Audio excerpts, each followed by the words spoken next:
Hey everyone, Steve here, and in this video I'm going to be taking a look at the Hori Fighting Commander 3 Pro for the PS3. So yes, this is another Hori Fighting Commander fight pad. I've recently reviewed this one for the PS4, which is actually the model after the Fighting Commander 3 Pro. So this is kind of a step back in time to the PS3 era, even though the PS4 version is also compatible with PS3. But anyways, so in terms of what this has to offer relative to the newer model, there are a couple of things. A lot of things are the same. There's the 6-button layout and select and start buttons, your home button, turbo functionality, and this is all more or less the same as it was here on the newer Fighting Commander. Although actually it looks like there is no adjustable speed here on the newer one, so that's interesting. So that's something that the Fighting Commander 3 has over it. For the shoulder buttons, there's just the normal L and R, but there's no L3 or R3 option here. You can only just swap which side L and R are on, which is, I guess, fine for the most part. On the back here, we see that it's the Hori Fighting Commander 3 Pro. And it should be pretty obvious as well that the shape of the controller is different to the newer model. This older model was asymmetrical in design, so there's a long grip here on the left and a shorter hand grip on the right, whereas the newer model just has two shorter hand grips. And then for the really obvious changes. So here the D-pad on the left, it's got this red circle around it and a 0, 10, and 20 mark. So these are degrees, and you can actually adjust the angle that this D-pad sits on. So to do that, there's a little lock here. Right now I've scrolled it all the way to free. So that way I can move this D-pad between the 3 degree settings, which is kind of hard to capture. So here it is by default. There's a little triangle there you might be able to see that's pointing to 0. Then you've got 10 degree angle, and then the most extreme 20 degree angle. And that actually does make a big difference when you're thinking about the comfort. Well, it actually feels not right to me, but you know, with the way your hand naturally rests and where your thumb is then placed, you might have a slight angle and it might make it a bit more ergonomic to have it this way. Or you might not really care about it at all and just want it to feel straight up like that. But actually that feels a bit wrong. So I'm gonna leave it on 10. 20 is a bit too much and 10 seems to be the perfect angle for me. So then I'll just scroll this wheel until it doesn't scroll anymore. And that should be locked. And then I can't really, oh, no, I can wiggle it, I haven't locked it yet. It's a bit hard to feel sometimes because it's just a small wheel with only a bit of knurling on the wheel itself to let you know you're scrolling it. Is that locked now? That is. And okay, this is more or less locked now. It's not really budging. Great, so it's locked in at 10 degrees.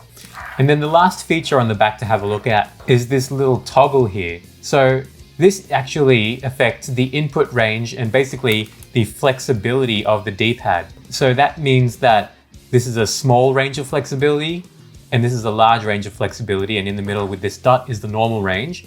And it's kind of hard to portray on camera because the difference is quite subtle. But essentially, to input diagonals, you know, down forwards, up backs, down backs, in the small range of flexibility, you really have to get it quite in the middle there, and the D-pad doesn't really flex anymore. But if I grab this little wrench, or you know, you can use a coin, anything that fits into this groove, I've changed it to L, which is the large range of flexibility.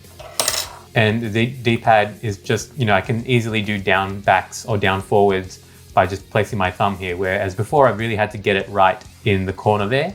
And that's just more of a feel thing. And again, a little hard to portray on camera, but it's nice that you have the option. And that's pretty much what differentiates this fight pad from the newer model or any other Fighting Commander models. But I will be testing this out on the PS4 and not PS3 via the use of a Brook adapter. Okay, so I've got my PS4 turned on. Going to be plugging it into this Brook adapter here that's on an extension cable into my PS4 back there. And I'm not sure if I have to say it by now, but clearly I did not get this brand new. It was used off of eBay, and they're not that common to find these days, I think, because there are, you know, newer models out, and I think third-party fight pads didn't have as much of a prominence as they do now, but you can still definitely find them occasionally in the wild. All right, I don't expect any troubles with this, but let's just plug it in, and I'll press home to turn it on. There we are. Took a bit, but it works now. Okay, so here I am again in basically the original 6-button fighting game, Street Fighter V, my free copy from PlayStation. Let's just see how things go in practice mode. Okay, so here I am back at it again with Ken, and the D-pad feels nice to use. It actually feels more or less the same as the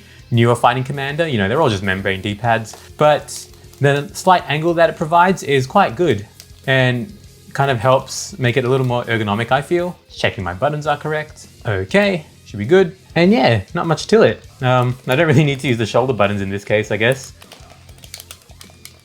But yeah, everything feels good. Let's just try out the turbo functionality. So I'm gonna assume you hold turbo, press square, and then square is now turbo, and then I've cleared the turbo now.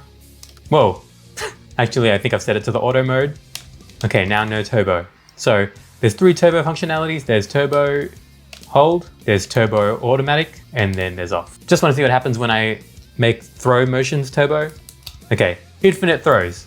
And I can't even move because I'm stuck in throws. That's cool. Ah, cool. Clear that, get rid of that.